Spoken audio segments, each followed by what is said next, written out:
నమస్కారం.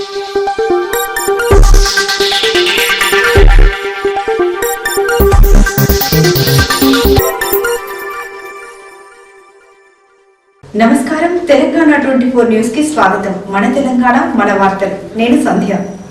రంజాన్ మాసాన్ని పురస్కరించుకొని ఓల్డ్ బోయినపల్లి అబ్రార్ నగర్ లో ఇఫ్తార్ విందు ఏర్పాటు చేశారు.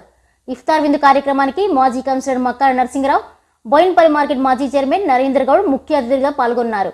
ఈ సందర్భంగా మాజీ కౌన్సిలర్ మక్కాల నరసింగరావు మాట్లాడుతూ, పవిత్ర రంజాన్ మాసం పురస్కరించుకొని ముస్లింలు నెల రోజుల పాటు ఉపవాసాలు పాటించడం గొప్ప విషయమని, మత సామరస్యానికి ప్రతీకగా పవిత్ర రంజాన్ మాసంలో ముస్లింలు ప్రత్యేక ప్రార్థనలు ఉపవాసాలు చేస్తారని, హిందువులు ముస్లింలు మత విభేదాలు లేకుండా పవిత్రంగా భావించే రంజాన్ నెల రోజులు ముస్లింలు 14 గంటలు కటిక ఉపవాసం దీక్షలో ఉంటున్న పవిత్రమైన నెల మాజీ కౌన్సిలర్ మక్కాల నరసింగరావు అన్నారు. ఇఫ్తార్ కార్యక్రమంలో old Bowenpally 119 division minority president Mohammed Miraj, Munna, Awez, Amad, Sohail, Mubin, Fazil, Soheb, ముస్లిం మత పెద్దలు పెద్ద సంఖ్యలో పాల్గొన్నారు.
ఈరోజు ఓల్డ్ బోయినపల్లి డివిజన్లోని అస్మత్పేట్ పరిధిలోని అబ్రార్ నగర్లో మున్నా, ఆవేజ్, షోయబ్, ముబిన్, సోహెల్ మరియు ఫాజిల్ మిగతా వాళ్ళ టీం అందరి ఆధ్వర్యంలో ఇక్కడ ఇఫ్తార్ పార్టీ ఏర్పాటు చేయడం జరిగింది.